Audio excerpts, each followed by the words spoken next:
Ndina kada chete pakanzi menezi the maps of the candy exclusive interview. So they must say where Yantima B. When you take a candy city, go to teach the band, you didn't say what you want to say. To find a good permanent Kurukutamoy Akutuluka. I am not even saying himself. And the president is determined. His message is supposed to be very, very clear. I want this thing done and they will be done. How they will be done, leave it to us. Ndikuthokozeni ajabi muhangu aona Ndi Mafunso Anayankha. Chifukwa zakadi zikuyenda mu masamba mchezo. Timapeza ndalama yo pa black market. Nimafuna kudziwa kuti kodi BOMA likumaka gula so ndalama pa black market somwambia.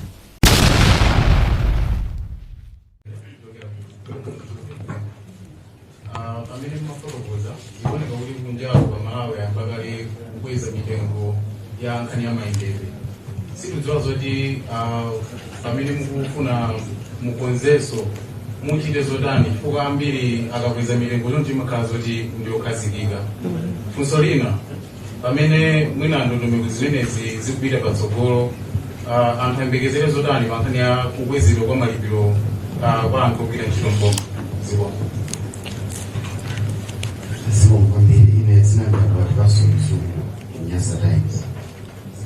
Pamene press briefing inali mkati pa social media WhatsApp, Facebook and bakawanga security story ya Daily Times jalo pamene kuti fuel prices Malawi kuna highest in Africa. Ndio mafuna ningo pakishokera kwa ile kuti ninampa some clarification kinonga mishiti now in the highest kapena daromu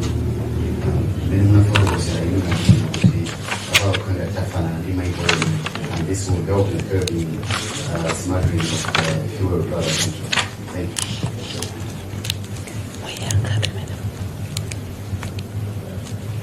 Honourable Ministers, my name is Alex Banda. I work with Zodiac. I wanted to find out, immediately when APM, the man, brought into power, not the pricing mechanism, he immediately said, I have adopted back to the automatic pricing mechanism. Wanted to find out how much has so far been remitted to the ECF now that you said the previous government had abandoned. That's the first one. The second one was also to G2G. You said you have resorted to a different kind of purchase of energy, between about diesel and petrol. What is the status now of the G2G? Obviously, there are implications to the contracts that are signed. Would like to get a feel of how you're handling that, what implications are there, and how is government managing it. Thank you so much.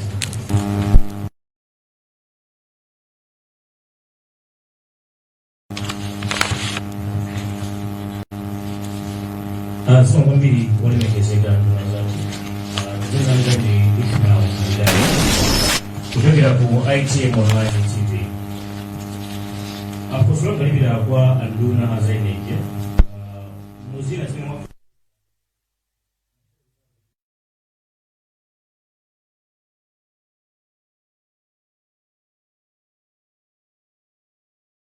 kagulidwe ka fuel kapenda kuti kuvutika akagulidwe ka fuel. Mwakweza fuel kufika pamene pa tiri. Zikutanthauza kuti mwasova vuto la forex lija kapena tikuyenera so tiyambe kumva kuti kodi mavuta forex aja akonzedwa motani. Munadzafotokozanso kuti kumachitika za chibwana nthawi imene boma lakale linachedwetsa kapena kuti limakanika kukweza mtengo wa mafuta. But then palika clip kamene kakupanga circulate kuonesanso kuti olemekezeka anamalomba analipempha boma lakale kuti lisakweze mtengo wa mafuta kuti tingawapweteke amalawi. Tikwauza chana amalawi. Funso langa lina lipita kwa anduna azachuma. Posachedwa apa munali ku maiko akunja acharabu kumene munakapeza so mathandizo ena ndi ena. Ndiye apaso mafotokoza kuti boma likuyesetsa kuti lionetsetse kuti chiwongola dzanja cha m'mabanki chitsike. Timadziwa kuti maiko a Arab kapena maiko a Chiluya amapanga practice Islamic banking yomwe imakhala ya chiwongola dzanja chosintha. Ngati boma muli ndi malingaliro ofuna kupeza nawo njira kapena kuti kubweretsa Islamic banking yomwe imakhala ndi chiwongola dzanja chosintha kuti ma business ndi zinthu zina zitsike? Sikwambiri. Olemekezeka nduna za boma zimene muli pano, langa dzina ndi Taonga Sabole pa Kenchoku Times. Anduna za chuma amene mafotokoza nanena kuti apempha makamaka amalonda ochita malonda kuti asakweze katundu wawo mopyola muyeso. Ananena kuti apempha bungwe la Competition and Fair Trading Commission kuti likhale pa ground lionetsetse kuti katundu yosakwera mopitirira muyeso. Funso langa ndi lakuti mukuwerengera kwanu kuboma kukweza mtengo kwa mafuta ndi 41%, mukuona kuti a justified price increase ya katundu ingakhale maperesenti angati? Chinanso munafotokoza unena kuti chimene chinachititsa kuti fuel oil zitivuta ni nkhani yokhudzana ndi kuti forex imativuta kupeza, timapeza ndalamayo pa black market. Imafuna kudziwa kuti kodi boma likumagula so ndalama pa black market? Zomwambira. Dzina langa ndi Robert Chandilira kuchokera ku Blantyre Synod Radio. Funso langa loyambirira likupita kwa Honorable Jack Muhango, anduna za transport. Mafotokoza momveka bwino kuti mumakhala ndi nthawi yoyenda misewu yosiyanasiyana kuona mavuto amene alipo misewu ya Malawi muno. Ndiye wina wanse umene ulowonongeka ndi walikuni, mwina mutazapeza nthawi kuzawuzungulira msewu umenewu. Komano funso ndila kuti pamene mitengo ya mafuta yakwezedwa chonchi, kunduna wanu mukuona kuti ndondomeko yokonzanso misewu mwina mungayambe liti? Funso lachiwiri lupita kwa anduna a energy. Munafotokozera za mining kuti mwina boma lufuna likoze njira kuti amalawi azipindula. Ndiye mboma la Kasungu kuli anthu kumeneku amene akumapanga za migodi komano mozembera boma. Ena amene kutengera kubungwe la environmental journalists amafotokoza kuti amapeza muna 20,000 per day akagulisa miyala ya golide. Ngati unduna mupanga njira zanji zoti mchidwe ngati umenewu uthe mdziko muno? Zikomo. Tinanena kuti titenga round yoyamba ya mafunso kena kuti titenga ina nduna zathu mafunso amene tatenga pa round yoyamba nda amenewa upempheni kuti mu yankheko. Zikomo. Pano pati zipanga budget consultation. Pa budget consultation pamabwera ma proposal osiyana ena osathandiza ena abwino ere suta wina kakapanga propose ndekuti ndi basi mene tipanga implement. So ndimafuna ndinene pano kuti palibe worldwide tax. Ena so akuti ayi akuti ndina kuti tipereka msonkho pa pension komanso ati deaf graduate. Mtu akamaliza usatira tipanga msonkho. Ndi boma la professor atapira mpeke meneno. Imene zonse zabodza. Ndiye akuti so ina ndaona zulu akuti ndinayankhula kuti masiku servant inu sayembekeze salary increase sitikweza misonkho ngati mufuna kuti uyene misonkho kwe ati mtakupita kwina kulikonse. Zona mabwino wake ndiko mankwa ndi bwana zwa kuti inazi kuti uzikuza mpaka zingukutazisa nthawi. Just focus on what you want to do because he wants to change this economy. We don't want to be driven by propaganda for those people that don't wish us well. So I want to say it categorically here, those things are not true. I know you continue doing that. Those that want to wish us well, they want to derail us, but they will not move, will move forward, will march forward to address this economy. You can create any propaganda you need, but it will not be moved. And professor will not be moved. I want to say this. And for those that are propagating those stories, time will come. You get it? But I'm sure it will be vindicated when people now, when things have changed, the economy has restored. I'm sure people see that indeed the president means well. It means the Malawi government means well. I thought I should take advantage of this forum to dispel rumors that are going out there. I don't know who, but I don't think those are not good citizens. I don't think they don't wish Malawi as well, because they want to scare away, scare people, civil servants, which is not correct. Foreign currency to foreign currency. That's how it has been done. So it's not true. But I'm saying I'm ready to discuss that technically for those that are willing to do so. The same applies to actually Zimbabwe. The dollar is much stronger because it's a dollarized economy. Actually, the price there is $40.58 per liter. I have the information here with me. Tanzania shillings, the price there is 2,778 Tanzanian shilling. You can also do the conversion. You have to know the kwacha, Malawi kwacha exchange rate to Tanzanian shilling for you to get the right price there. Similarly, the Metcash. For Metcash to Malawi kwacha is 83.57. I've done the computation, so it's not true. I said I'm ready to engage anybody who is interested to do that. So that's not true. How much has gone to PSF? The answer is we have not started, because we're already in deficit, by the way. That's what exactly. But now starting from now going forward, we'll start. From negative. Negative, yeah. It's negative. That's what I said exactly. It's negative at the moment. So it has to move from negative to zero, then start moving up. So there's nothing at the moment we are collecting, but I'm sure now going forward, I think we will make sure that we achieve that. Fuel sustainability. What we're going to do, the availability of foreign exchange. I thought I've said I've alluded to that, what needs to be done. As I've said, we have, to me it's also about priorities.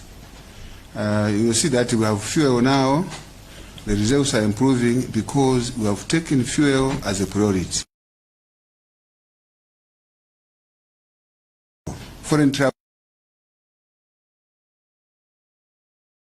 that was supposed to be the president will go. Even virtual, where they said, even the organizer said you can even come virtually. We still want to travel, want to go there. So what we have done is we are saving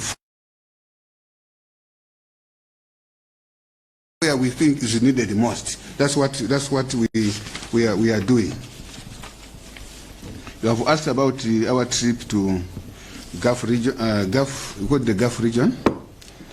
We went to Kuwait. We went to Kuwait Fund. We also went to Qatar. I would say that it was a very successful trip because we have specific commitments. We have a commitment to fund the Blantyre Hospital. The budget for the hospital is about $32 million. The budget for the hospital is about $32 million US.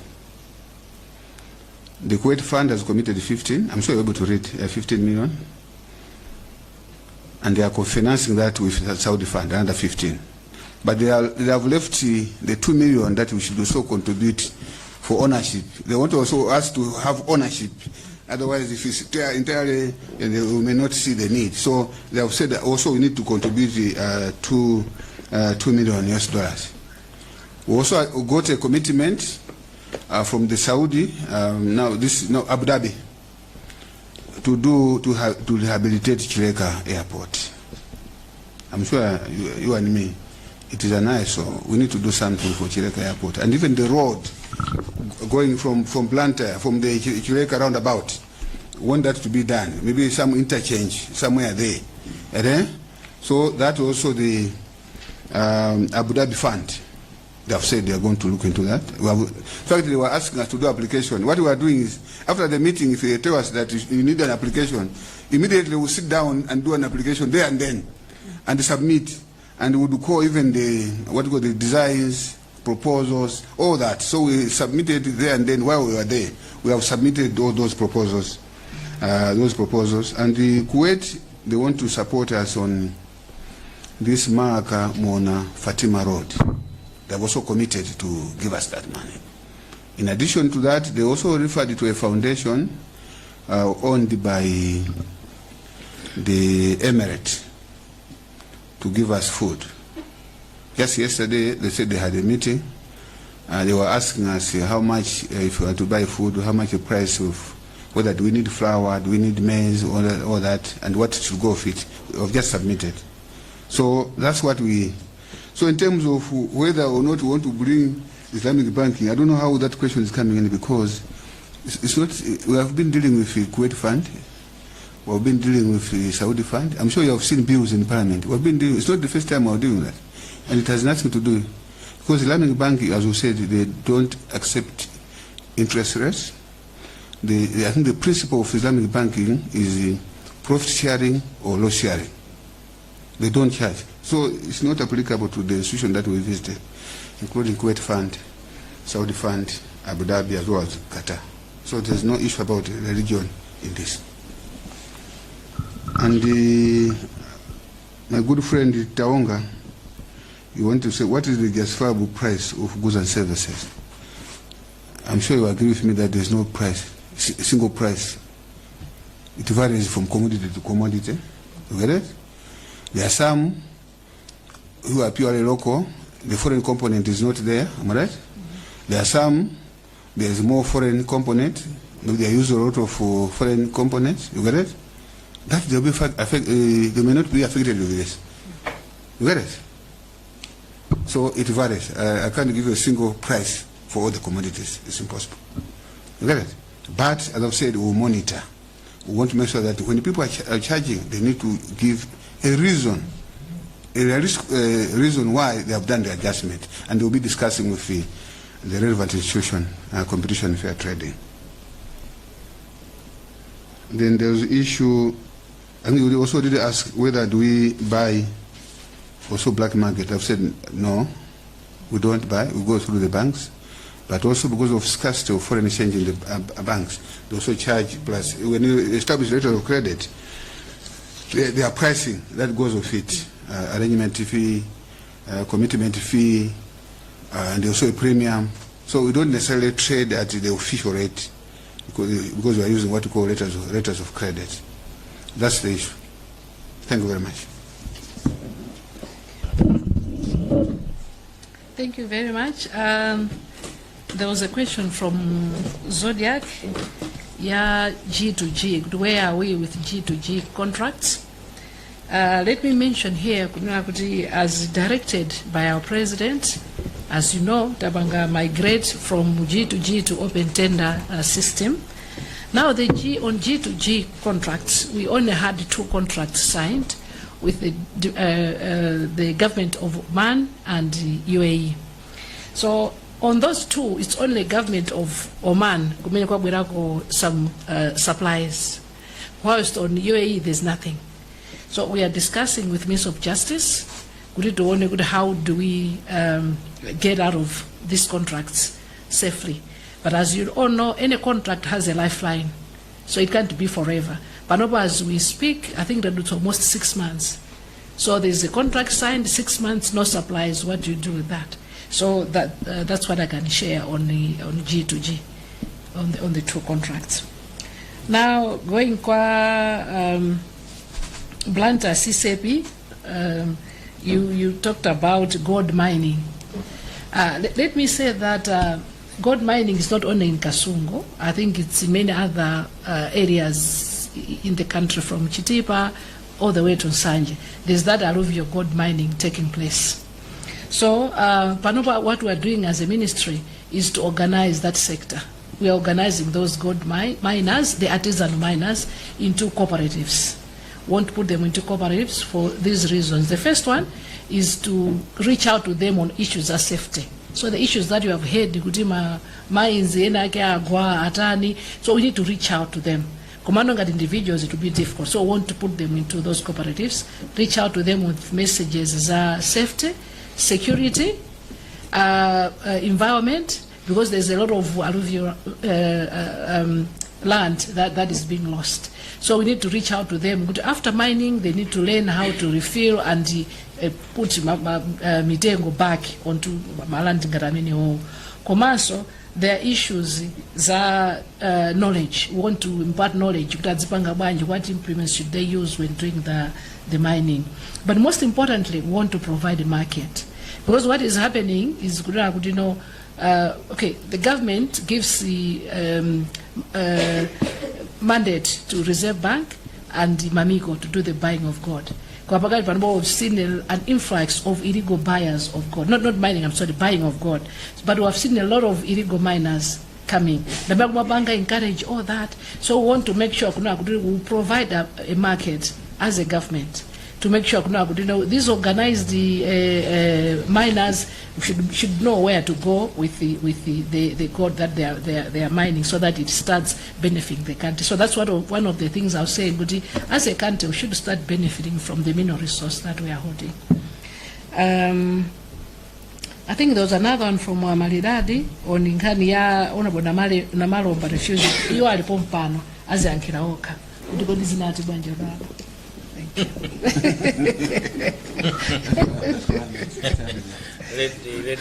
Should I respond? Oh, okay.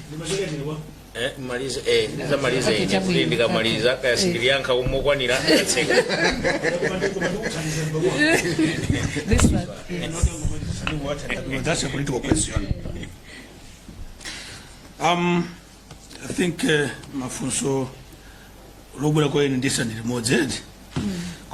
In addressing that, I may want to touch on one or two other questions. Mitengo ya transport kukwera. Normally mafuta kakwera, that is expected. What matters is the level of adjustment.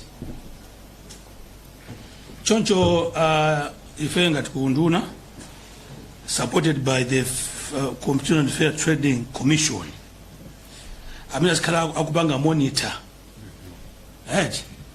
If you so tight and I'm a transport, actually I've already instructed my peers. Would I tell them a transport? Oh, say, where they come now. We also want to be a bit proactive. Come now, kuti. Akamukoza mitengo, they must be justified. Kuti chifanya ntukufika hapa head. Zinde na the mods. So is also Ministry Tipanga. Anamalomba ananakula parliament.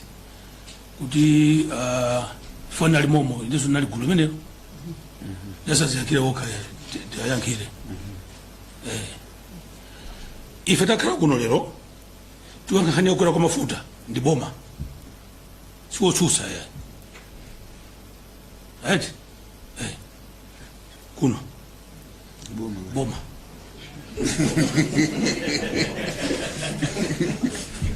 Kupanga ziganizo boma lima paka ziganizo boma siwo pa ochusa yayi. Ngati pana flota kweze mtengo mafuta tabine chayo boma limene paka ziganizo. Amopa na maromba. Ana maromba manza boma. Na maromba amabanga sasa izufuru wawo la kula. Kuma ziganizo lima paka jani ndi boma. Ndivu tupanga ziganizo kuruka. This is an amaromba yayi. Boma la professor MDZIKO kupanga ziganizo. Kuti ziko lishute lifike babwera. Tukuvanet? Abana miseu. Nanka kale kuti tu miseu ine ndi maenda. Msewali kuni ndapita wakati kuchomene ulili. Choncho, as we put together a program yokoza miseu. Metu amba kupanga collect the road levy. Miseu semene onongombi mene ili very critical. Tibanga prioritize. Basi, takuanga. Ziko. Komanso muna mongojeza, I think kuti tikonze misewu yathu kuti nguyembekeza kuti tiyembekeze road level yokhayo. Ina singa titandize. Timakambe na zolo lomweli. tipeze an innovative way of raising financing. An innovative way. Nowadays there are so many ways, PPPs, build, operate and transfer. Actually there is a lot of money. Our banks, pension funds, they are coming to us to have money. Yeah, they want to, for example, to do a road. They have to want to do a road as long as they have, what do you call this? Tours. They'll be collecting their money from the tours. Okay. They are ready to do that. So we are also looking at various ways, including also getting funding from our cooperating partners. So there's various ways that we'll be doing, which we have discussed. And I'm sure you will see more development taking place going forward, because we have put in place those measures to ensure that development has to continue. Actually, ndina kada jete pakanzi benezi, the maps of the candy exclusive interview. So they must say with Yantimabi. Umetika yale kandi city. Kuti tichita bwanji kuti mse kuti konse tifuna kuti pamene mkurukuta moyo akutuluka. Ayamata ino msede mse wabwino yo. And the president is determined. His message is supposed to be very, very clear. I want these things done, and they will be done. How they will be done, leave it to us. Creativity and being innovative. Thank you. Zomabiri mutipache tukumaliza itatu. Yeah, Anayankha. Ngoiza. Timalizitse tikwangule.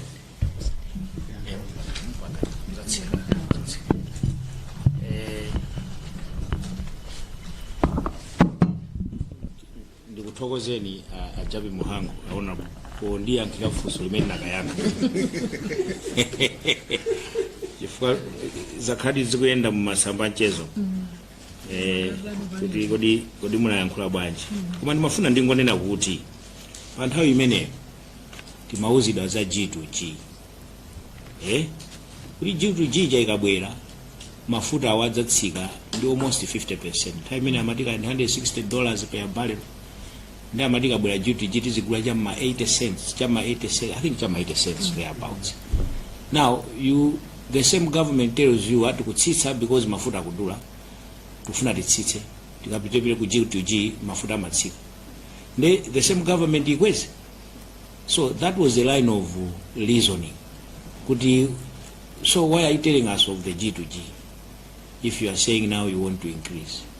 That was the reasoning at that particular time. But I was also in opposition, so you should also understand that. Finally, chinene kuti panali funso lina lake taongo nalifunsa kuti 41% increase, how much do you expect to be a justified increase in goods and commodities? Imanena kuti nkhani ya mafutayi tikuyika mbapano kukwera panova. Koma tikanena zona anthu adakweza kale katundu. Nthawi imene timakagula mafuta aja pa black market. Mukhala mugwizana nani kuti lokwama minibus pa nthawi mafuta amadula amasowa ija 10,000 tukagula pa uja anakweza mitengo. Anapanga factor in cost ya 10,000. Panopa mafuta aja amapezeka koma tikupanga struggle ndalama ndikumapeza ndalama jasizo kukwanira tikupanga dzingongole misewu ndalama yopangira misewu sikupezeka. Ndeno pamene tinakuti tingochotsa pa 3,500 ikafike fa 4,945. Ndi mukhaleno ndi mbali naye kuti timagula 10,000. Kuti pano munthu anganena kuti ndikukakwezanso fare ya minibus pamene adakweza kale. Ndiyeni mafuna ndinene chonje kwa iwo amene akuganizira zokweza katundu. Asagwiritse ntchito reasoning yakukwera kwa pano. Chifukwa anthu adakweza kale. Tikhale ndi umunthu. Palibe chifukwa chokwezeraso katundu pano. Pakhale nkhani zina zokwezera katundu koma isakhale nkhani yake. Chifukwa tingoyerekeza pano padakangu tingoyerekeza kuti ndondo mafuta asamapezeka ndi magula pa black market ati 10,000. Lero kumafika tsiku la lero adakakwezaso adakakweza mitengo ya zinthu. Chifukwa adakweza kale nthawi adakakwezaso aisa adakakweza. Chifukwa mtengo adakweza kale pa nthawi imene. Mwina mwaka adakupanga factor in ka inflation, maybe inflation mene ikuenda inflation. Koma osati kukweza kwakuti chifukwa chondi kwabwera 41% ya fuel. Timatiti lero kuti no tauzeso amene akupanga business. There is no justifiable reason whatsoever to use the 41%. to increase your prices of your goods and services. Ziko Mukwambiri, because I'm just a Minister of Information, but the Minister of Finance is here. Maybe what I'm saying, you can agree. Is it? Thank you very much. Titokoze kwambiri ndiye kumapeto peto peza rafika kumapeto mafusa jana juluka ndiye mutu rwatisire pompo.